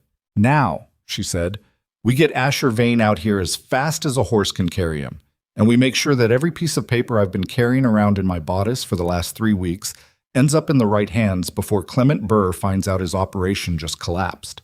She turned back toward the cookhouse. There was still work to do. There was always still work to do. And the morning was going to come fast and hard with a great deal of it. But for the first time since she had stood on a road with berries in her hand and decided she was finished, she felt something she did not immediately have a name for. It was not happiness, exactly. It was not relief. It was closer to the feeling of being useful in a way that mattered, of having seen a thing clearly and moved toward it rather than away. She had something to do tomorrow, and the day after that. That was more than she'd had a month ago, and she was not fool enough to take it for granted. Asher Vane arrived on Sunday morning, 2 days after the ambush, driving a rented buggy with a leather satchel wedged between his feet and the look of a man who had not slept particularly well since receiving the second letter. He was smaller than Marin remembered, or perhaps she had remembered him as larger because of the weight his opinions had carried in the years she'd worked near him. He stepped down from the buggy and looked at the ranch with the precise, assessing gaze of a man who wanted to understand the geography of a situation before he opened his mouth about it. He saw Marin first and stopped. "Mrs. Holloway," he said, "Mr. Vane, you look considerably better than the last time I saw you." He said it carefully, not unkindly. The last time he had seen her was approximately 2 months before the process server, when she had come to his office about a boundary matter for one of her employers, and he had been able to help, and she had thanked him and gone back to a life that was already beginning to come apart at the seams without her knowing it. "I am considerably better," she said. "Come inside, there's coffee, and I need to show you what we have." She spread everything on the kitchen table in the main house, the canvas pouch with its map and survey notes, an unsigned letter, the ledger with the margin notation, Vane's own letter back to her, the note Eli had found in the tack room, and the rough account she had written out over the previous 2 days of every incident on the ranch, dated and described, corroborated where she could corroborate it against Eli's memory and the hand's accounts, and the ranch's own damaged property. Vane read all of it without speaking. He read slowly and thoroughly, occasionally going back to something he'd already read to check it against something new. Rhett sat at the end of the table and drank his coffee and said nothing. Marin stood near the window. When Vane finished, he sat back and put both hands flat on the table and looked at the documents for a moment with the expression of a man who has just seen something he expected to find but had not quite believed he would find. "The men you're holding," he said. "Spears and the other one." "Decker," Rhett said. "That's the name Spears gave for the younger one. Spears has agreed to testify." Voluntarily and with considerable enthusiasm once he understood his alternatives, Marin said. Vane almost smiled. "And Cutter?" "Less enthusiastic," Rhett said, "but he hasn't denied it. Cutter can be charged on the tack room evidence and his attempted flight alone before he says a word," Vane said. "He doesn't need to be enthusiastic." He tapped the edge of the canvas pouch. "This, combined with Spears' testimony, combined with what I was able to establish about Burr's ownership structure, this is enough. This is more than enough for the Federal Land Commissioner's office to execute an arrest warrant." He paused. "I need to tell you, there will be a process. It won't be fast.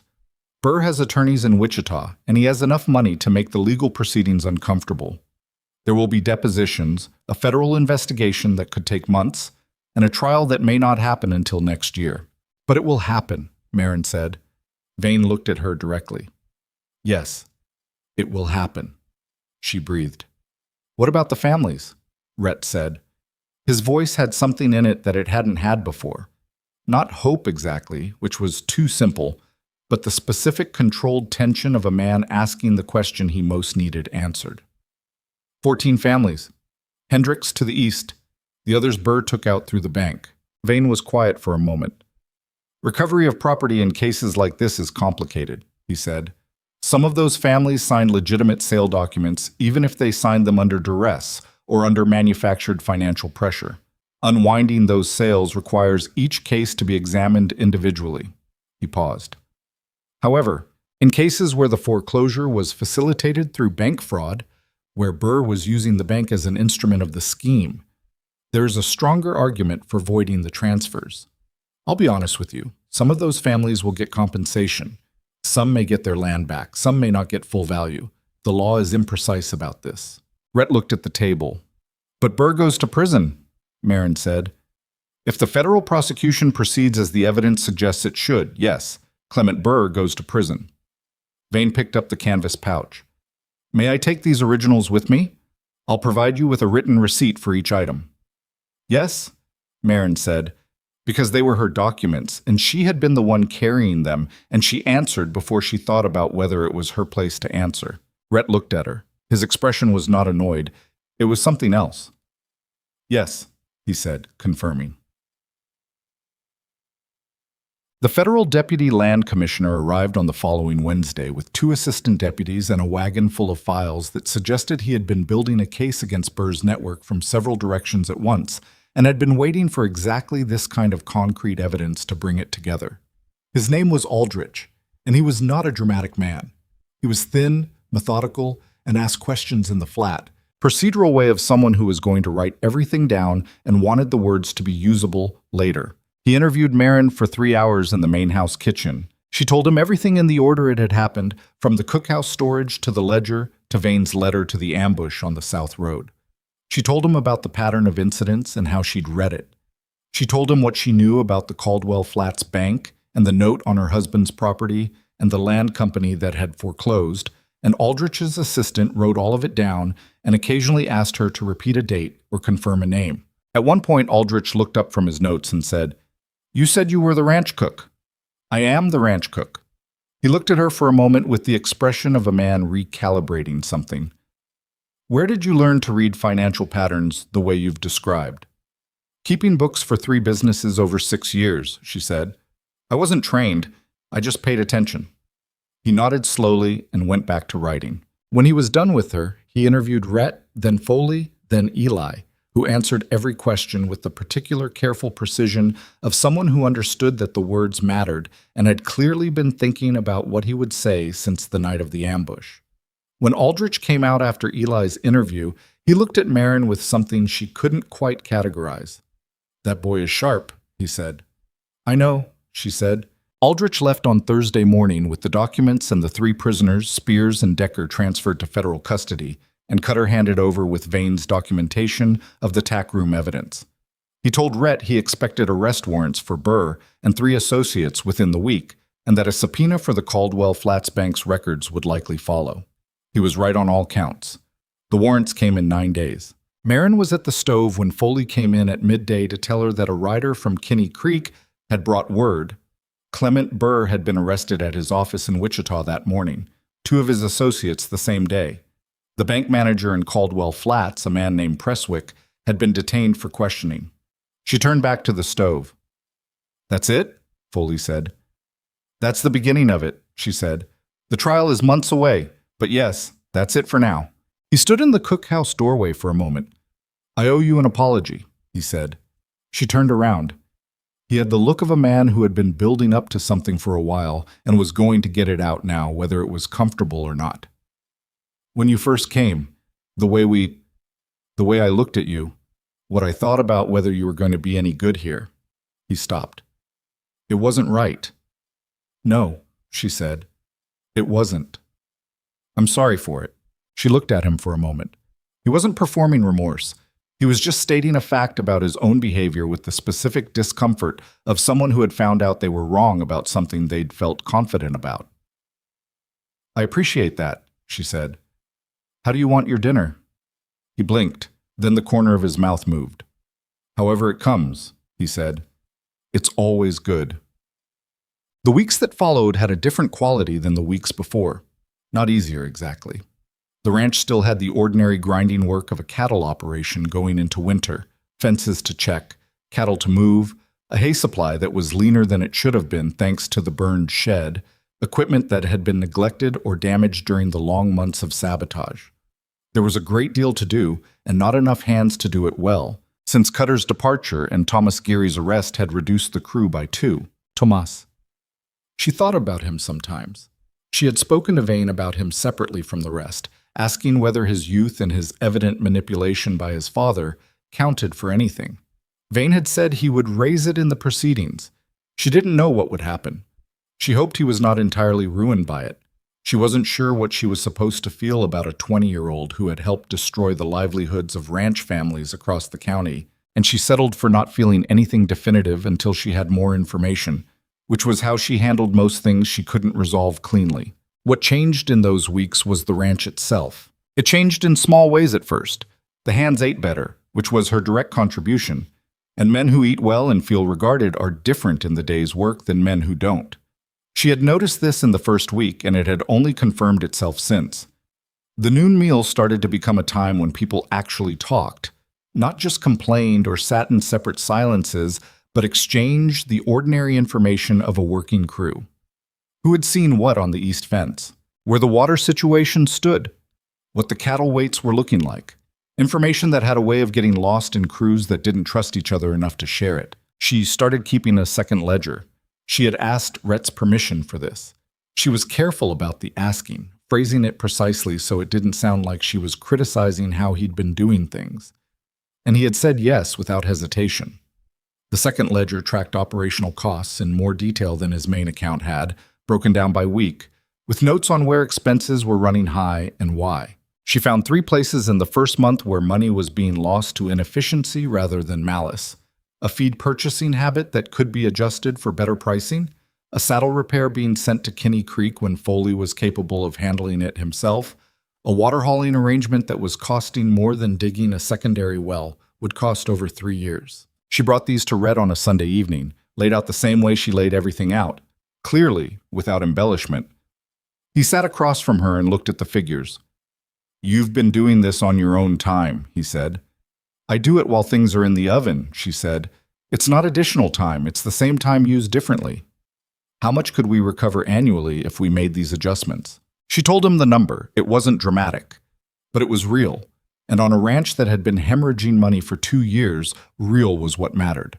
He was quiet. Then, "When did you figure this out?" "The feed purchasing I noticed in the first week. The saddle repair and the well have been accumulating. I wasn't going to bring it until I had 3 months of data, but the winter purchasing decisions need to happen now, or they'll go in the wrong direction again." He looked at the ledger and then at her. "Marin." It was the first time he had used her given name. She registered it without commenting on it. "Yes," she said. "I need to pay you more than $30 a month," he said. "Let's revisit that after winter," she said. "When we see whether the adjustments actually perform the way I think they will." "They'll perform," he said. "Probably," she said. "But let's confirm it." He almost smiled. It was the closest expression to a smile she had seen on him, which was not saying very much. But she had learned to read the slight shifts in his face the way she read accounts, in the specific language they used rather than the language she might have expected. In November, the first family came. They arrived on a Wednesday morning, a couple and their 3 children in a farm wagon, the man with the particular upright dignity of someone who was not accustomed to being in this position and was managing it by sheer will. His name was Caleb Verne. His property, 8 miles northeast, had been foreclosed by the Caldwell Bank 14 months earlier and transferred to Harwick and Associates. He had heard that Callow Ranch was where the case against Burr had begun. He had heard, through some chain of communication that Marin could not fully trace, that there was a woman here who kept accounts and understood what Burr had done to the families he'd taken. He had come, he said, to understand his options. Marin brought them into the main house kitchen. She fed the children. They ate like people who had been managing on less than enough. And she sat across from Caleb Verne and his wife, whose name was Dora, and who had the hands of a woman who had been working land for 20 years. And she told them as plainly as she could what Vane had explained to her about the recovery process, the complications, the uncertainty, the difference between cases that could be voided and cases that were harder to untangle. Dora Verne listened to all of this and then said very quietly, "We had that land since 1873. Caleb's father broke it." "I know," Marin said. "I don't want to give you false hope, but I want you to talk to Vane. He's the right person to assess your specific case, and the federal investigation is ongoing. Every piece of evidence that comes out of it that implicates the bank in your foreclosure strengthens your position." She wrote down Vane's address for them. She wrote down, on a separate paper, the key dates of the federal case and the name of Commissioner Aldrich's office so they could make a record of being a party to the proceedings. She did not have the authority to give them either of these things, but she had the knowledge and the paper and the pencil stub she always had in her pocket, and they needed it, so she gave it. After the Verns left, Rhett came in from the yard where he had been doing something with a fence post and had apparently been visible from the window during the conversation. "How many more of them do you think will come?" he said. "I don't know," she said. "However many Burr hurt who find out there's somewhere to come." He looked at her. "You know this isn't part of your job." "I know." "I'm not objecting," he said. "I'm making an observation." She looked at her pencil stub. It was getting short. "Do you have another pencil?" she said. He went and found one. He came back and put it on the table in front of her without comment, which was his way of saying several things at once. By December, 4 more families had come through. Maren talked to all of them. She started keeping a third set of notes. Not an official record, just her own accounting of names, dates, specific losses, the connection to the bank or to Harwick, whatever each family could tell her. She sent these notes to Vane in a letter every 2 weeks. He wrote back that the commissioner's office found them useful in building the scope of the case. The trial date was set for April. Wichita, federal court. In December also, Dupree came to her. She had not forgotten Dupree. He was the first face she'd seen when she'd arrived, with his particular brand of assessment that assumed she would fail before she'd started. He had come around in the way that most of the hands had come around. Not dramatically, just through the daily accumulation of evidence that she was competent and wasn't leaving. But he had never addressed it directly, which was fine with her. She didn't need the address. He came to the cookhouse on a Tuesday evening after supper when Eli had gone to bed and she was doing her end-of-day organizing. He stood in the doorway for a moment. "Mrs. Holloway." She looked up. "Mr. Dupree." He came in and stood near the table, hat in his hands, turning it in the way men turned hats when they were trying to get something said. "I wanted to say something," he said. "All right. When you first came, the way I was." He looked at the hat. "I figured you for a charity case. I figured Red had gone soft and brought in someone who was going to make our life harder, and then leave when it got too much for her." He paused. "I was wrong about all of it." She looked at him steadily. He was not a man who apologized easily. She could see the effort it cost him, and she didn't want to dismiss that. "You weren't alone in thinking it," she said. "No. But the others had their apologies, and I didn't. I let it go too long." He met her eyes. "You saved this ranch. You and Mr. Callow together, but the shape of what happened, that came from you. Every man here knows that." She thought about what to say and couldn't find anything that wasn't either too small or too large. "Thank you, Mr. Dupree," she said. "The ranch saved itself. Rhett built something worth saving. I just read the accounts." He nodded. He put his hat back on. "You make better cornbread than Dalton did," he said, which was not a small statement from a man who complained about everything. "I know," she said. He almost laughed. He went out. She turned back to her notes and sat for a moment with her hand resting on the page, feeling the quiet of the cookhouse around her, the warmth of the dying range, the smell of wood smoke, and the remains of supper, the particular night silence of a working ranch after the day's work was done. She had not thought about the South Road in 3 weeks. That was not nothing. The change between her and Rhett happened the way most real changes do. Not in a single moment, but through the accumulation of many moments, each one small enough to dismiss individually and impossible to dismiss in aggregate. It was in the way he started coming to the cookhouse on evenings that had no particular purpose. He would come in, get coffee, sit at the table, and they would talk. About the ranch, about the case, about what needed doing before winter came on hard. They talked about the Vern family and the 3 others who had come. They talked about Eli, who Rhett had started paying a small wage to in recognition of what he'd done on the night of the ambush, and who had stopped sleeping with the hollow-eyed look of someone waiting to be told to leave. They talked about other things too, smaller things. She told him about Nebraska once, the real part. Not the summary version she'd given on the road, but the actual shape of it. The farm her family had lost when she was 12. The years after that, the husband she had married at 20, who had been a decent man and a poor businessman and who had died owing more than he owned. She told this plainly, without requesting anything from it, and Rhett listened the way he listened to everything, completely, without rushing toward the next thing. He told her about his grandfather who had staked the ranch and the water rights in 1861 and had been a difficult man by all accounts, demanding and not generous with praise, but who had understood land in a way that Rhett had spent his whole life trying to match. He told her about the years when the ranch had done well and the years when it hadn't, and the specific grinding fear of the last 2 years, watching things go wrong and not understanding why, and blaming his own judgment. One evening in late November, he said, "You could run the books full time." She looked up from what she was writing. "The cooking is... You're good at it, and I don't want to lose it, but that's not the right use of your mind," he said. "I need someone managing the accounts and the operations who knows what they're doing. Eli can learn the cooking end of things if we get him proper instruction. You could stay on as, what would you call it?" "Ranch manager," she said. "But that's the title, yes." She looked at her notes.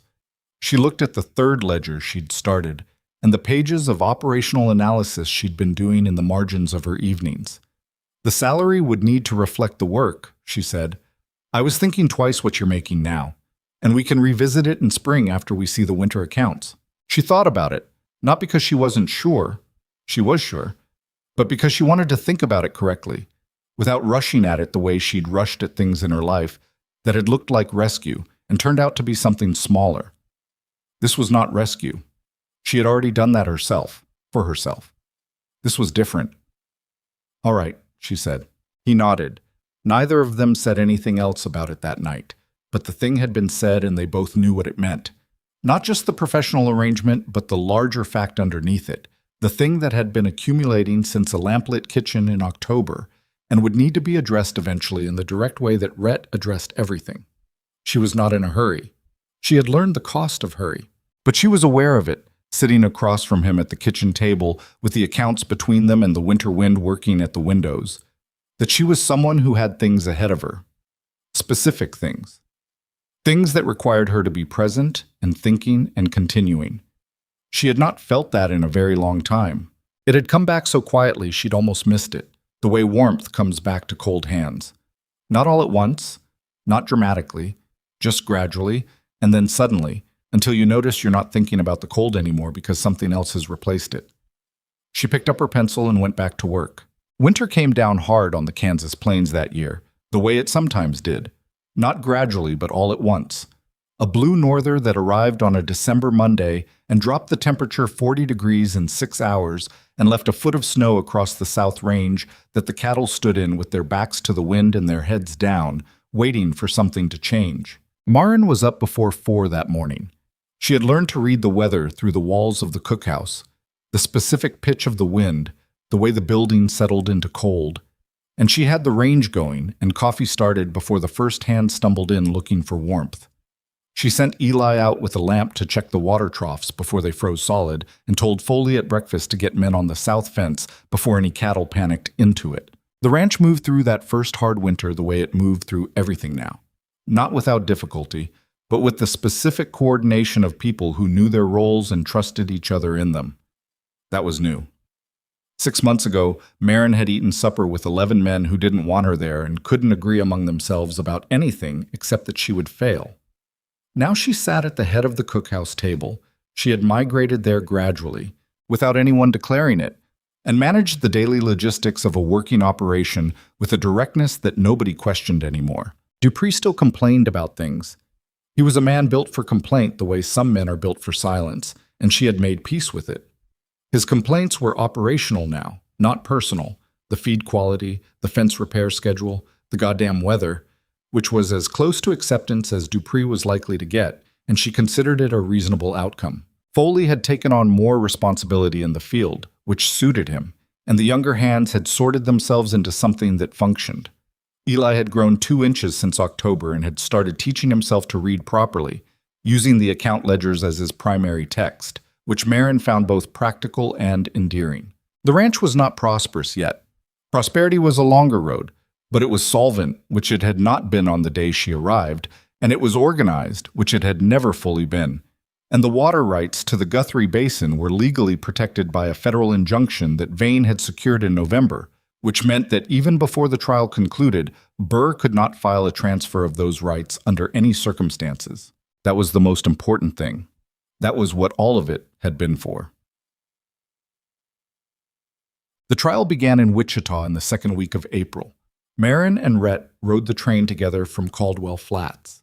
She had not been on a train in 4 years, and she sat by the window and watched the planes go past and thought about nothing specific, which was a luxury she had not been able to afford for most of the previous 6 months. Rhett sat across from her and read a newspaper and occasionally made a sound that indicated something in it irritated him. They had traveled together twice since December, once to Kinney Creek for supplies, once to Caldwell Flats to give additional depositions to Aldrich's office, and she had found that she liked the specific quality of his company on a journey. He was not a man who felt the need to fill silence. Neither was she. They had, over the winter, developed a kind of conversational shorthand that was efficient in the way that only develops between people who have been through something together and come out the other side of it still standing. She was still the ranch manager. She slept in the room off the cookhouse, which Eli had helped her make more comfortable over the winter. She had a proper bed frame now, instead of the original cot, and a small shelf for books, and a lamp that didn't flicker when the wind blew from the north. The arrangement with Rhett had not moved beyond the kitchen table conversations and the shared professional work, and she had not pushed it to move. She was aware of why. She was aware of her own reluctance, the way she examined feelings now with the same careful skepticism she brought to uncertain accounts, looking for the thing underneath the thing, checking whether what she thought she was reading was actually what was there. She had been wrong before. She had been wrong about her husband's business, about the bank, about what security looked like and where it came from. She was not in a hurry to be wrong again. The train moved through the flat winter landscape, and Rhett put his newspaper down. "You're thinking about something," he said. "I'm thinking about the testimony," she said, which was partly true. He looked at her with the gray eyes that had become, over the months, as readable to her as accounts she'd memorized. "You'll be fine," he said. "You know what you saw. Say what you saw." "I know how to testify," she said. "I've been through it twice with Aldrich's office." "Then you're not thinking about the testimony." She looked out the window. The plains were beginning to green up at the edges where the snow had melted last, a pale thin green that would be full and gold by May. "I'm thinking about what comes after," she said. He was quiet. She felt him sitting across from her, not pressing, just present. "The trial ends," she said. "The investigation concludes. The families get whatever the court decides they get. The ranch goes on." She paused. "I want to know what I'm building toward." She had not meant to say it quite that directly, but she had learned over the winter that Rhett responded better to directness than to anything else, and she had also learned that she was tired of approaching things sideways. He was quiet for a long moment. "I've been trying to find the right time to say something," he said. "I've been trying for about 2 months." "The time is now," she said. He looked at his hands. This was unusual. He was not a man who looked at his hands. He looked at her. "I'd like you to stay," he said, "not as the manager, not under any arrangement that has a different name for what it actually is." He said this carefully, with the specific awkwardness of a man who had been alone long enough that the words for this felt foreign in his mouth. "I know what you came from. I know what last October was for you. I'm not asking you to pretend that any of it didn't happen, or that you're someone other than who you are." He paused. "I'm asking if you'd consider building something with me, on the ranch, going forward." She looked at him. He was not a handsome man in any conventional way. He was a weathered, tired, occasionally difficult man who read newspapers on trains and didn't smile easily and had spent 2 years being slowly destroyed by an enemy he couldn't see and had not broken under any of it. He had offered her work when the other thing that was available to her was death. He had listened to her when nobody else had thought her worth listening to. He had put a pencil on the table in front of her when she needed one, without making a performance of it. She thought about what she'd told herself on the train, that she was tired of being wrong, that she wasn't in a hurry. She thought about whether this was something she was reading wrong. She didn't think she was. "Ask me properly," she said. He reached into his coat pocket. He put a ring on the table between them.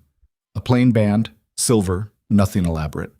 It looked like something he had carried for a while and taken out more than once and put away again. "Marin Holloway," he said. "Will you marry me?" He said it like a statement slightly, which was how he said everything important, as if the declarative form was more honest than the interrogative, as if he was stating a fact about what he wanted and leaving her to respond to the fact. She looked at the ring. She looked at him. "Yes," she said. He picked up the ring and put it on her finger. His hand was not steady. She noticed that and did not comment on it. Her own hands were not particularly steady either. Outside the window, the pale green planes moved past. "You should know," she said, "that I'm going to keep running the accounts." "I assumed," he said, "and I'm going to keep meeting with the families that come through until the trial is done and they have what resolution they're going to get." "I assume that too. And I'm not a simple person," she said. "I don't have a simple history and I don't come apart and back together neatly. She stopped. "I'm working on some things." "I know," he said. "So am I." He paused. "We can work on them in the same place." She looked at his face, the worn, specific, imperfect face of a man who meant what he said and knew the cost of things. And she felt something she had been careful not to name for months settle into place with the quiet finality of a door closing on a room she no longer needed. Not happiness, exactly. Not relief. Something more durable than both. The trial lasted 11 days. Clement Burr was represented by 2 attorneys from Wichita and 1 from Kansas City, all of whom were expensive and thorough, and ultimately not enough. The federal case had been built with the kind of patience that made it difficult to unpick. Aldrich's office had spent months connecting the documented evidence from Callow Ranch to the broader pattern of fraud, and Spears's testimony, delivered with the detailed specificity of a man who had decided that cooperating fully was his best available option, had filled in every significant gap. Marin testified on the 4th day. She sat in the witness chair in the federal courtroom in Wichita and answered the prosecutor's questions in the same way she answered everything, plainly, in order, without embellishment. She described what she had found in the cookhouse storage. She described the pattern of incidents on the ranch and how she had read it. She described the ledger notation and what it had told her about access to Rhett's financial records. She described Vane's letter and the information about Burr's ownership structure. Burr's attorney cross-examined her for an hour and a half.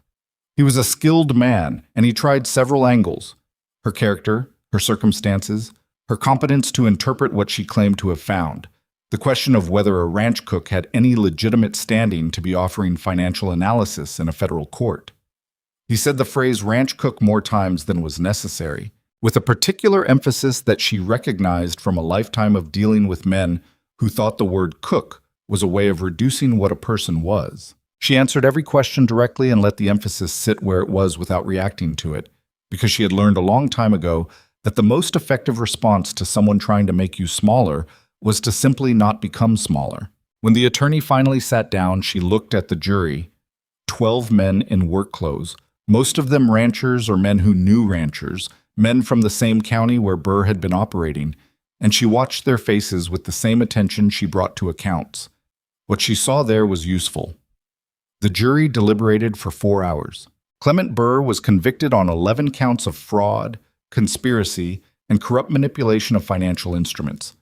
3 of his associates received lesser convictions. The bank manager, Presswick, was found guilty of fraudulent facilitation and sentenced separately. Franklin Harwick, the figurehead principal of Harwick and Associates, had cooperated with the prosecution and received a reduced sentence in exchange for testimony. Burr was sentenced to 12 years. She and Rhett stood on the courthouse steps in the April sun after the sentencing, and neither of them said anything for a moment. There were other people from the county there, so Vane, who was shaking hands with Aldrich. 3 of the families she'd met over the winter, the Vernes among them, Dora Verne's face doing something complicated that Marin understood without being able to describe. Foley, who had come down for the verdict, leaning against the courthouse wall with his arms crossed and his jaw set in the particular way of someone who had expected to feel more than they actually felt. 12 years, Rhett said. Yes. Hendricks might get his land back. Vane thinks the bank fraud component is strong enough. Vane told me the same thing. And the Vernes. Maybe, she said. It depends on the specific filing. Vane will work through it. He was quiet. The sun was warm for April, the kind of warmth that reminded you it had been a long winter. Is it enough? He said. Not rhetorically. He was actually asking. She thought about that honestly. She thought about 14 families. She thought about the ones who might get their land back and the ones who probably wouldn't. She thought about Hendricks, who had worked that land for 16 years and sold because he had no choice left. She thought about the harm that had already been done, the years already lost, the things that a verdict in a Wichita courtroom could not reach back and fix. It's not everything, she said, but it's real. It's the most real thing that was available. She paused.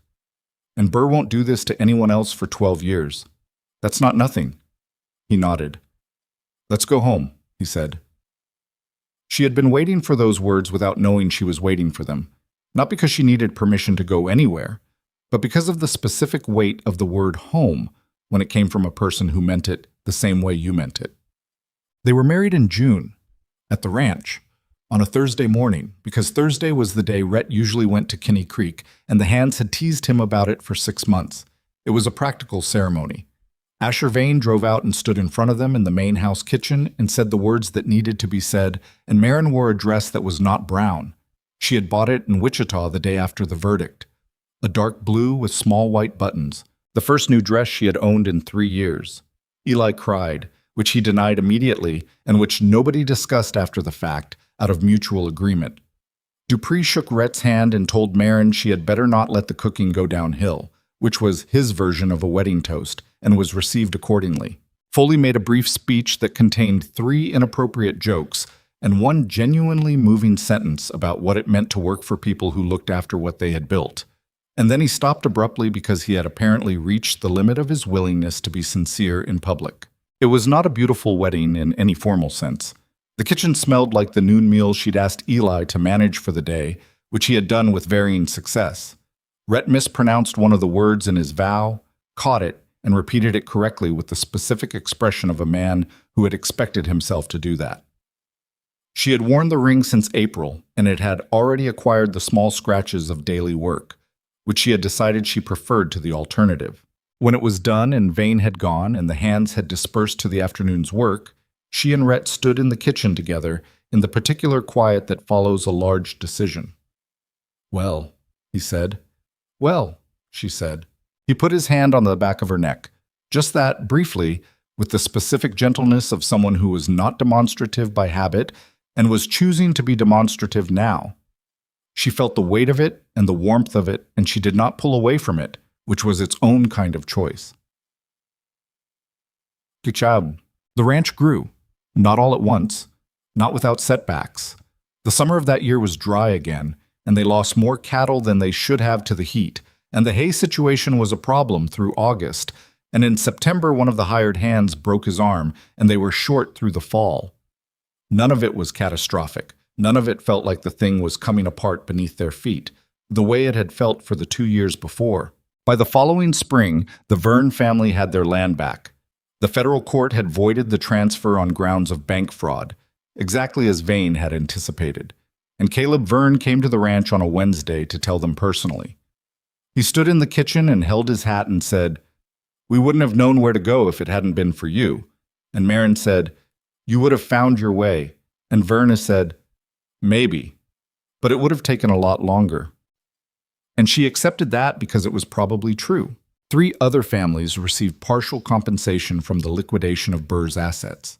It was not full value, and it was not what they had lost, but it was real money, and it was the recognition that what had been done to them was wrong, which was not a small thing for people who had spent years wondering if the fault was their own.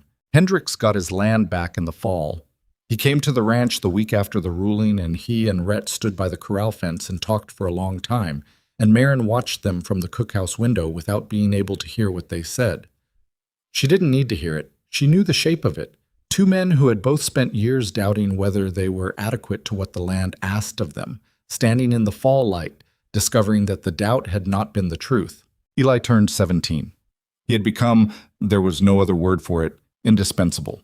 He managed the cookhouse with a competence that had startled even her, and he had learned enough of the accounts to assist with the weekly summaries, and in the evenings he read. He read everything she put in front of him, and some things he found himself. And he was developing the particular sharp curiosity of a person who had discovered late that the world contained more than they had been told. Rhett had offered to sponsor him for a proper education in 2 years when the ranch's finances were stable enough. Eli had not said yes yet. He was thinking about it with the seriousness of someone who understood that a yes carried weight. But Marin thought he would. She thought about what it took to not be finished. She had stood on a road in October with poison in her hand, and everything inside her at that moment had been pointing in one direction, and that direction was done. She had not been lying to herself about that. She had not been performing. She had genuinely been at the end of what she could hold. What she had not known, could not have known, was that the end of what you can hold is not the end of you. It is the end of a version of you that could not hold anymore. What comes after, if something comes after, is built from different material. Harder material, maybe. Less willing to pretend things are fine when they are not. Less likely to trust the wrong people with the wrong things. But also, and this was the part she had not expected, more capable of recognizing what was real and choosing it. She had chosen Rhett. She had chosen this ranch and these people and this work. She had chosen Eli's future and Dora Vern's land and the families who had come through her kitchen with their papers and their losses and their careful, fragile hope. She had not chosen them because she was brave. She was not particularly brave. She had chosen them because they were in front of her and she had the ability to help, and she had once understood what it felt like to have no one see that about you, and she was not willing to be that person who looked away. That was not heroism. It was just refusing a particular kind of failure. There was a morning in late October, exactly 1 year after Rhett's horse had come around the bend in the limestone ridge, when she walked out of the main house in the early dark to get to the cookhouse and stopped for a moment in the yard. The sky was the specific blue-black of an October morning before first light, and the stars were out in the cold clarity that only comes when the air has been washed clean by the first real frost. The ranch was quiet, except for the horses moving in the corral, and the distant sound of cattle settling, and the particular silence of 11 people sleeping in buildings around her, none of whom had existed in her life a year ago. She stood in the cold and looked up at the sky. She thought about the woman who had walked 4 miles to a road she had picked deliberately because no one came there. She did not pretend that woman was a stranger. She was not a stranger. She was her. She was still her. That history did not go away and she had stopped wanting it to. What had happened had made her the person standing in this yard on this morning. You could not separate the two. But the person standing in this yard was not done. That was the thing. That was the whole thing, the lesson she could not have been told and could not have learned any way except the way she had learned it. You could not be told you were not done when you felt done. You had to find out by surviving long enough to see what was on the other side of it. The cold moved through her coat and she let it. And then she turned and went to start the morning fire, because there were 11 people who would be up in an hour, and there was work to do, and she was the one who knew how to do it. The range lit on the third strike. The coffee started. The sky outside the cookhouse window went from black to the particular dark gray that preceded the first pale line of dawn. She picked up her pencil. She had accounts to run.